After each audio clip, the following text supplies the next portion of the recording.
Leaders और readers. जी हाँ, इस दुनिया के मॉडर्न इतिहास में सबसे इन्फ्लुएंशियल और सफल लोगों की लिस्ट अगर आप उठा के देख लो तो आप ये पाएंगे कि उनमें से आधे से ज़्यादा लोग एक तगड़े रीडर थे और किताबें पढ़ने का बहुत शौक रखते थे।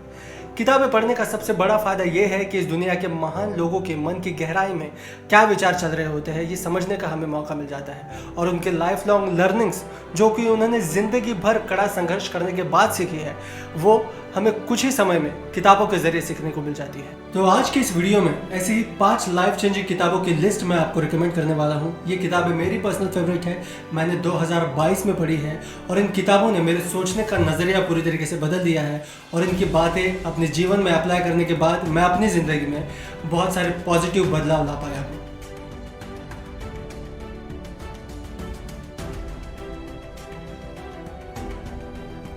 तो इस लिस्ट में 5वें नंबर पर मैंने जो किताब रखी है उसका नाम है एल्मेनेक ऑफ नवल रविकांत। तो ये किताब नवल रविकांत ने लिखी है और मैंने हाल ही में इसको पढ़ा था और सरप्राइजिंगली मुझे ये किताब बहुत ज़्यादा पसंद आई। तो मैं बता दूं कि मैंने 100 से ज़्यादा किताबें पढ़ी है, उसमें बहुत सारी सेल्फ हेल्प किताबें भी हैं। इसके बावजूद इस किताब को मैंने टॉप 5 में रखा है क्योंकि ये किताब जो है प्रैक्टिकल विजडम के बारे में बात करती है, ऐसा विजडम जो आप अपनी लाइफ में अप्लाई कर सकते हो, प्रैक्टिकल विजडम, और इस तरीके की किताबें जो है मुझे पसंद आती है। तो इस किताब के बारे में अगर बात किया जाए तो नवल रविकांत अपनी ज़िंदगी में उन्होंने जो चीज़ें सीखी है अपने एक्सपीरियंसेस से और किताबों से, उन्होंने जो भी चीज़ें सीखी है लोगों से, वो सारी चीज़ें उन्होंने इस किताब में रखी है और अपने ओपिनियंस अलग अलग विषयों में उन्होंने दिए हैं, जैसे कि इन्वेस्टिंग के बारे में उनके विचार, बिजनेस के बारे में उनके थॉट्स, स्पिरिचुअलिटी के बारे में उनके थॉट्स बहुत इंटरेस्टिंग है, और साथ ही फिलॉसफी के बारे में और किताबों के बारे में कि किस तरीके की वो किताबें पढ़ते हैं और किस तरीके की किताबें वो रिकमेंड करते हैं और पढ़ना पसंद करते हैं। इसके बारे में भी उन्होंने बहुत डिटेल में लिखा है और बहुत सारी किताबें रिकमेंड भी किया है, जो रिकमेंडेशन मैंने फॉलो भी किए और अब कुछ किताबें पढ़ी जो कि बहुत कमाल की भी थी। वन ऑफ द रीजंस कि क्यों मुझे किताब इतनी ज़्यादा पसंद है वो ये है कि इस किताब में बहुत सारी बातें आपको ऐसे मिलेगी जो कि पैराडाइम शिफ्टिंग है। पैराडाइम शिफ्ट का मतलब होता है कि नज़रिया बदल जाना। तो बहुत सारी चीज़ों के बारे में आपका नज़रिया बदल जाएगा। जैसे इन्वेस्टिंग के बारे में उन्होंने बहुत सारी बातें कही है, तो बहुत सारे ऐसे कोट्स आपको मिलेंगे जिससे कि आपका नज़रिया बदल जाएगा उस चीज़ के बारे में। जैसे बुद्धिज़्म के बारे में उन्होंने बहुत सारी बातें कही है, इन्वेस्टिंग के बारे में, बिजनेस के बारे में उन्होंने सारी बातें कही है जिनके ज़रिए, जिनको पढ़ के आपको एक नज़रिया मिल जाएगा, एक नया नज़रिया मिल जाएगा उन चीज़ों की तरफ देखने का।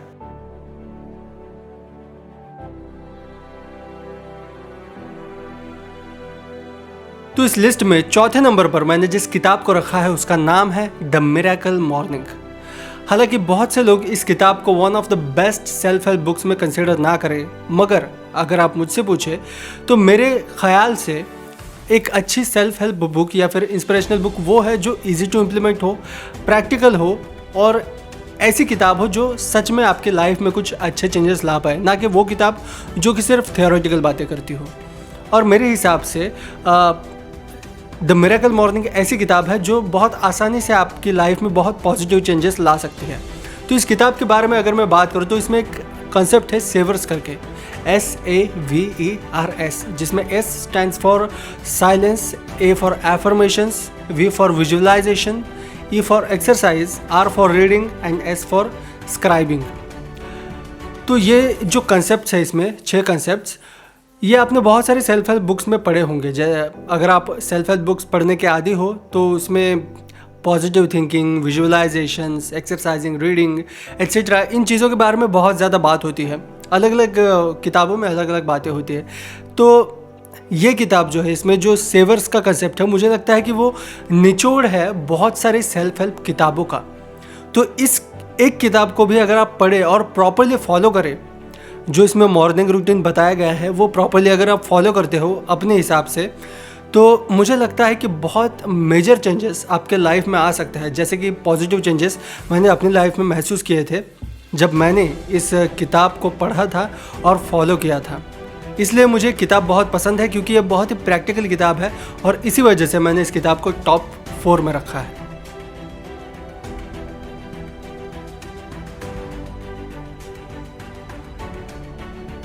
तो इस लिस्ट में तीसरे नंबर पर जो किताब मैंने रखी है उसका नाम है 7 habits of highly effective people, written by Stephen Covey. So this is a classic book and one of my all time favourite books, one of my favourite books of all time. बहुत ही बढ़िया किताब है। तो इस किताब में writer बात करते हैं 7 ऐसे आदतों के बारे में जो कि हाईली इफेक्टिव लोगों में होती है। So look at the choice of words here, highly effective people, not highly successful people. तो इस किताब में इन 7 आदतों के बारे में बात की जाती है। तो इस किताब का जो टाइटल है 7 habits of highly effective people, उसको देख के शायद आपको लगे कि कोई शैलो किताब है और किन्हीं 7 आदतों के बारे में बात की गई होगी जो फॉलो करने अच्छे होते हैं, बट ऐसा नहीं है। एक एक हैबिट के बारे में बहुत ही डिटेल में जाकर राइटर ने बात की है और बहुत ही गहराई में जाकर साइकोलॉजी के अलग अलग लेयर्स की डेप्थ में जाकर हर एक हैबिट के बारे में बात की गई है और सातों के सातों हैबिट्स जो है इंटरकनेक्टेड है। और साथ ही साथ एक पर्सनल मिशन स्टेटमेंट करके इसमें कंसेप्ट है, बहुत ही खूबसूरत कंसेप्ट है। और ये एक चीज़ भी अगर आप फॉलो करो, अपनी पर्सनल स्टेटमेंट लिखो, पर्सनल मिशन स्टेटमेंट लिखो, तो भी आपके लाइफ में बहुत मेजर चेंजेस आएंगे, ऐसा मुझे लगता है। तो पर्सनल मिशन स्टेटमेंट पर मैं एक अलग से वीडियो बनाना भी चाहता हूँ और शायद फ्यूचर में बनाऊँगा भी। तो ये पर्सनल मिशन स्टेटमेंट भी जो है 7 हैबिट से एक तरीके से कनेक्टेड है। तो ऐसे आपको समझ नहीं आएगा, लेकिन आप जब किताब पढ़ोगे, इसकी गहराई में जाओगे, तब आपको बहुत डेप्थ में चीज़ें जो है समझ आएंगी। और ये किताब पढ़ के जीवन के बारे में और बिज़नेस के बारे में भी आपकी समझ जो है काफ़ी बढ़ जाएगी और काफ़ी गहरी हो जाएगी। तो काफ़ी बढ़िया किताब है, हर एक एज ग्रुप को मैं ये किताब जो है रिकमेंड करता हूँ और one of my favourite books है, इसलिए मैंने इसको रखा है टॉप 3 में।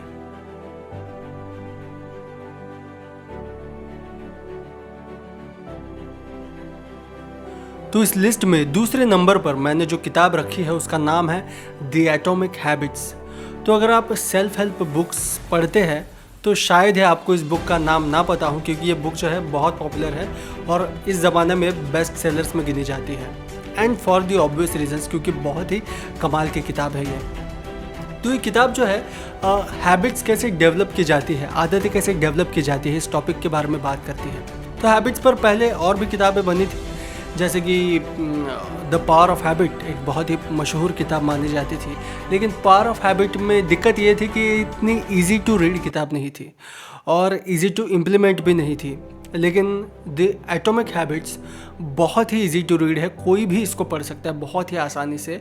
और इसमें जो स्टेप्स दिए गए हैं कोई भी हैबिट डेवलप करने के लिए, वो इतने ईजी है और इतने इंट्यूटिव है और इतनी सरल भाषा में बताए गए हैं और इम्प्लीमेंट करने के लिए इतने आसान हैं कि क्या बताएं। बहुत ही कमाल के और बहुत ही इजी टू इम्प्लीमेंट स्टेप्स इसमें दिए गए हैं। और इस तरीके की किताब मुझे नहीं लगता कि कोई भी किताब इससे पहले आई थी, और एटॉमिक हैबिट्स जैसी और कोई भी किताब मुझे हैबिट्स के ऊपर नज़र नहीं आती। सो हैबिट्स के ऊपर मुझे लगता है ये बेस्ट किताब है एटॉमिक हैबिट्स। बहुत ही इजी टू इम्प्लीमेंट है और अगर आप इसको फॉलो करते हो तो बहुत ही मेजर चेंजेस आपके लाइफ में आ सकते हैं और बहुत ही प्रैक्टिकल किताब है, इसलिए मैंने इसको दूसरे स्थान पर रखा है।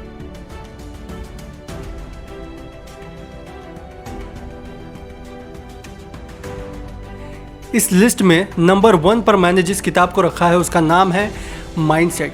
जी हाँ, तो माइंडसेट एक ऐसी किताब है जो मुझे लगता है कि इससे पहले जितने भी सेल्फ हेल्प बुक्स आई है जो कि पॉजिटिव थिंकिंग के बारे में बात करते हैं, सेल्फ एस्टीम को बढ़ाने के बारे में बात करते हैं, जो कि कहते हैं कि हमेशा खुद के बारे में अच्छा कहो, खुद को अच्छी चीज़ें कहो, खुद के बारे में अच्छी चीज़ें कहो, इन सारी चीज़ों को, इन सारे मिथ्स को झुठला देने वाली एक किताब है, ऐसा मुझे लगता है। और सेल्फ हेल्प की दुनिया में एक रेवोल्यूशन, एक क्रांति लाने वाली एक किताब है और ऐसी किताब है जो आपका नज़रिया पूरी तरीके से बदल देगी। तो इस किताब में फिक्स्ड माइंडसेट और ग्रोथ माइंडसेट के बारे में बात की गई है। तो फिक्स्ड माइंडसेट एक ऐसा माइंडसेट है जिसमें चाहे आप खुद को ये कहो कि मैं एक मीडियोकर आदमी हूँ, मुझे ये चीज़ नहीं आती और मुझसे कुछ नहीं होगा, वो भी फिक्स्ड माइंडसेट है। या फिर आप खुद को ये कहो कि मैं तो चैम्पियन हूँ, मैं तो ग्रेट हूँ, मुझे तो आता है, मुझे पहले से सब कुछ आता है, चाहे आप ये कहो, वो भी एक फिक्स्ड माइंडसेट है। और दोनों ही चीज़ें, अगर आप फिक्स्ड माइंडसेट में हो, चाहे आप खुद को मीडियोकर कहो, चाहे आप खुद को चैम्पियन कहो, ये दोनों ही चीज़ें जो है आपकी प्रोग्रेस को जो है रोक देगी। और इसके अपोजिट में ग्रोथ माइंडसेट के बारे में बात की गई है, जहाँ पर ना आप खुद को ये कहते हो कि मैं ख़राब हूँ, ना ये कहते हो कि मैं अच्छा हूँ, बल्कि आप ग्रोथ पे फोकस करते हो कि आपको पता है कि मुझे इम्प्रूव करना है, इम्प्रूव करते जाना है। तो ये किताब जो है ग्रोथ माइंडसेट पर बहुत ज़्यादा एम्फेसिस करती है और ग्रोथ माइंडसेट के बारे में बात करती है। तो इस किताब में इस पॉइंट को प्रूव करने के लिए हिस्टोरिकल फिगर्स का यूज़ किया गया है, जैसे कि बीथोवन, मोजार्ट के बारे में बहुत बात की गई है। और इतना ही नहीं, ग्रोथ माइंडसेट से रिलेटेड आज के ज़माने में जो साइंटिफिक स्टडीज़ है उसके बारे में बात की गई है और साइंटिफिकली इसको प्रूव किया गया है कि अगर आपको जीवन में सक्सेसफुल होना है तो ग्रोथ माइंडसेट का होना बहुत ज़्यादा ज़रूरी है। तो मुझे लगता है कि जिसको भी ज़िंदगी में कुछ बड़ा करना है, आगे बढ़ना है, सक्सेसफुल होना है, उसका ग्रोथ माइंडसेट होना ज़रूरी है। और मुझे लगता है कि ऐसे आदमी को ज़िंदगी में कम से कम एक बार तो माइंडसेट ये किताब ज़रूर पढ़नी चाहिए। इसलिए मैंने इस किताब को नंबर 1 पर रखा है।